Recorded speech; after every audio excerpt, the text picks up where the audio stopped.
My self Sardar Singh, SPC government college BM, associate professor in geography. Good morning विद्यार्थियों।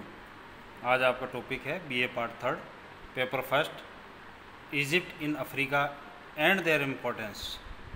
मिस्र की Africa में भौगोलिक स्थिति और उनकी महत्ता। विद्यार्थियों, विश्व में इजिप्ट बहुत ही प्राचीन सभ्यता वाला देश है। यहाँ पर विश्व के बड़े बड़े स्तूप देखने को मिलते हैं और यहाँ के जो स्तूप है वो विश्व भर में प्रसिद्ध है।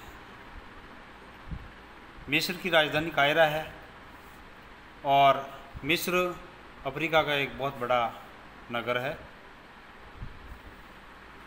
इसके अलावा इसकी यदि हम भौगोलिक स्थिति पर दृष्टिपात करें तो ये 30 डिग्री 2 मिनट नॉर्थ से 31 degree 13 minute east, 30.33 degree north से 31.21 डिग्री 7 मिनट ईस्ट में ये बड़ा महानगर बसा हुआ है।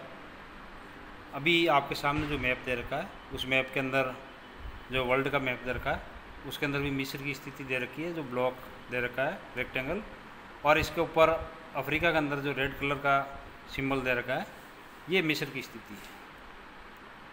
नील नदी यहाँ पर मुख्य रूप से प्रवाहित होती है, जो कि नील नदी घाटी का निर्माण करती है और कृषि के लिए बहुत ही बेहतर और उपयुक्त मानी जाती है।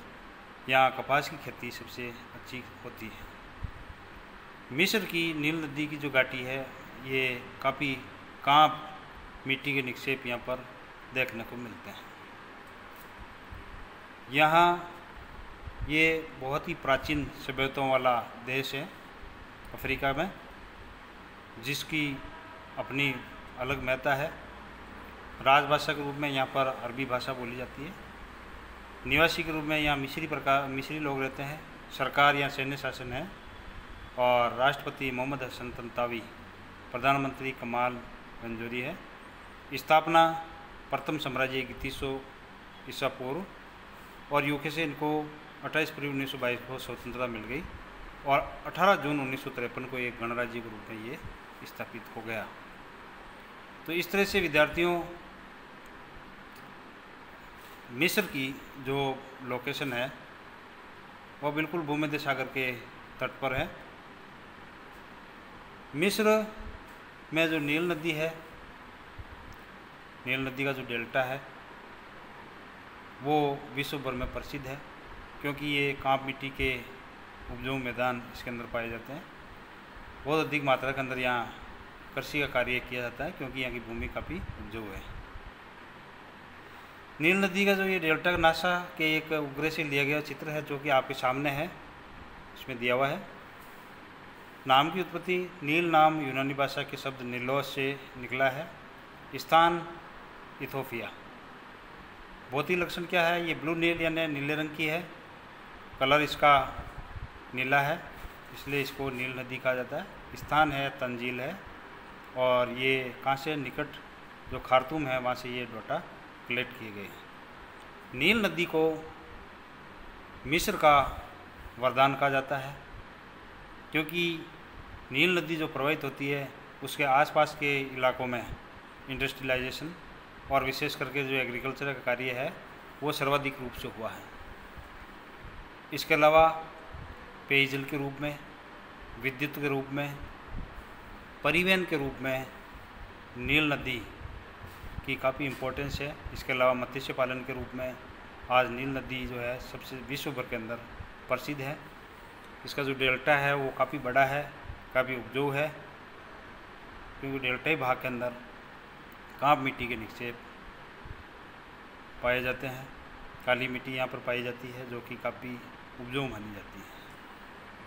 अब विद्यार्थी हम स्टडी करेंगे कि मिस्र है उसकी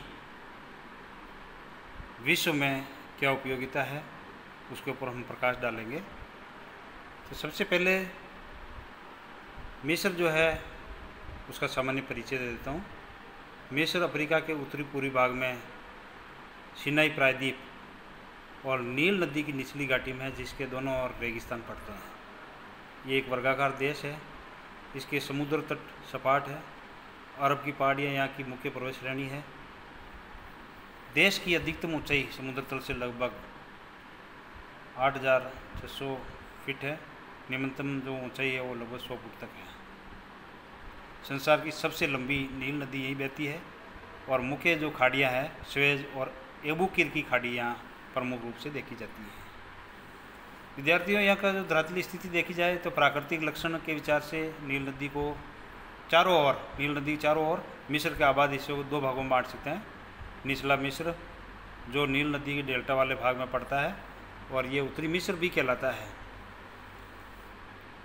जो भूमध्य सागर से लेकर कायरा तक विस्तृत है। फिर उच्च मिस्र जो दक्षिणी सीमा तक नील नदी की घाटी की पतली पट्टी में विस्तृत है। इस प्रकार मिस्र की जो ढाल है वो नील नदी के अनुरूप सामान्यतः दक्षिण से उत्तर की ओर है। मिस्र का भूपृष्ठ केवल नील नदी के आसपास अधिक चौरस है। नदी के जो पश्चिम की ओर धीरे धीरे ये ऊंची होती गई है, लगभग 1000 फीट तक। यहाँ हवाओं के प्रभाव से निम्न प्रकार निर्मित जो चिकनी चट्टानें हैं तथा लीबिया की रेगिस्तानी बालू दृष्टिगोचर होती है। नदी के पूर्वी ओर अरब के रेगिस्तान का विस्तार पाया जाता है, जो आगे चल करके लाल सागर के निकट लगभग 7000 फीट की ऊंचाई पर पहाड़ियों के रूप में परिणित हो जाता है। नील नदी के पश्चिमी और कायरा के उत्तर में लगभग 50 मील दूर फायूम की उपजाऊ निम्न भूमि यहाँ पर विद्यमान है। अब हम अध्ययन करेंगे कि मिस्र में जो इसकी नील नदी है या मिस्र की वर्ल्ड में क्या उपयोगिता है। तो सबसे पहला जो उपयोगिता है वो एग्रीकल्चर, कृषि। मिस्र के लोगों का मुख्य धंधा कृषि है। खेत अधिकतर नील नदी के निकट लगभग 12 मील की चौड़ाई में फैले हुए हैं। कम वर्षा या वर्षा रहित दिनों में नील की घाटी में कृषि सिंचाई पर निर्भर करती है। बाढ़ के समय नदी का पानी खेतों में फैल जाने के कारण साल में 4 बार मिस्र में सिंचाई नील नदी के द्वारा हो जाती है और खेतों में बाढ़ द्वारा लाई गई जो मिट्टी भी बीत जाती है। इसी समय शीघ्र फसल रोप कर मिट्टी में नमी के विद्यमान रहने के कारण उत्पादन कर लिया जाता है। बाढ़ के जल को नियंत्रित एवं सिंचित करने के लिए आर पार बड़े बड़े बांध और फाटक बनाए गए हैं और आवश्यकता अनुसार पानी को नहरों और खेतों में पहुंचाकर 2 या कभी 3 फसलें यहाँ प्रतिवर्ष उगा लिया करती हैं। मिस्र की जो मुख्य फसलें हैं उसमें लंबी रेशे वाली कपास, गेहूँ, धान, गन्ना, फलिया, प्याज, मसूर, शकरकंद और खजूर प्रमुख हैं। फिर विद्यार्थियों, मिस्र की उपयोगिता का दूसरा पॉइंट है कि मिस्र का अफ्रीका में क्या योगदान है। खनिज पदार्थ। मिस्र के पूर्वी पर्वतों से सोना, एस्वन और एल बहरिया के निकट लोहा, जस्ते की प्राचीन खानों के निकट सिनाई प्रायद्वीप में मैग्नीज, नील डेल्टा के दलदल में नमक और पूर्वी तट के किनारे तेल के अतिरिक्त फॉस्फेट, जस्ता, फिटकरी, जिप्सम, बेरिल, ग्रेनाइट, सैंडस्टोन और चूना पत्थर आदि प्राप्त किया जाता है। फिर विद्यार्थियों, मिस्र का यातायात की दृष्टि से क्या उपयोगिता है। अफ्रीका में नील नदी मिस्र के लिए बहुत ही एक बड़े जलमार्ग का रूप में काम करती है। रेलवे मिस्र के आधुनिक शहरों को आपस में जोड़ती है। सड़कें देश के आबाद भागों में स्थित है। वायुयान देश के मुख्य शहरों से एक दूसरे के साथ तथा अफ्रीका, यूरोप, भारत और सुदूर पूर्व के नगरों को जोड़ता है। रेगिस्तानी बालू के क्षेत्रों में कई क्षेत्रों में यात्रा का कोई अन्य साधन संभव नहीं है। इसके अलावा मिस्र में आज वर्तमान समय में इलेक्ट्रिसिटी भी उत्पन्न की जा रही है, यानी जल विद्युत ऊर्जा की दृष्टि से भी ये बहुत उत्तम माना जाता है। परिवहन की दृष्टि से आपको बता ही दिया।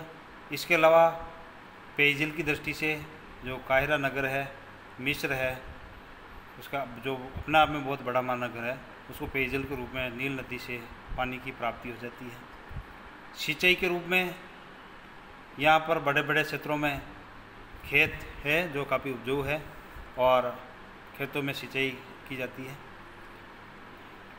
नेचुरल प्लांटेशन, नील नदी के आसपास के इलाकों में बड़ी मात्रा के अंदर पेड़ पौधे लगाए जा रहे हैं। इसके अलावा मिस्र के अंदर पर्यटन की दृष्टि से भी यहाँ देखे जाएँ तो यहाँ पर बड़े बड़े जो स्तूप है जिसमें प्राचीन काल के अंदर जो मम्मी जिसको बोलते हैं वो दफनाई गई हैं और इस तरह से पर्यटन की दृष्टि से भी ये जगह जो यहाँ पर स्तूप नज़र आते हैं वो काफ़ी इम्पोर्टेंट है। फिर सरकार की तरफ से भी इन पुरातत्व जो विभाग है, ये विभाग की तरफ से भी जो ये स्तूप है उनको संग्रहालय के रूप में स्थापित किया जा रहा है, जो कि पर्यटकों के लिए आकर्षण के केंद्र बने हुए हैं। मिस्र के रेगिस्तानी भागों में लंबे चौड़े एरिया के अंदर कुछ स्तूप पाए जाते हैं जो कि पर्यटकों का मनमोह लेते हैं। आय मिस्र से जो एग्रीकल्चर का कार्य है, इंडस्ट्रियलाइजेशन का कार्य किया जाता है, उसे मिस्र को या अफ्रीका जो महाद्वीप है उसको आय प्राप्त होती है और इस तरह से मिस्र की जो उपयोगिता है वो अफ्रीका के अंदर सर्वोपरि मानी जाती है। धन्यवाद, थैंक यू।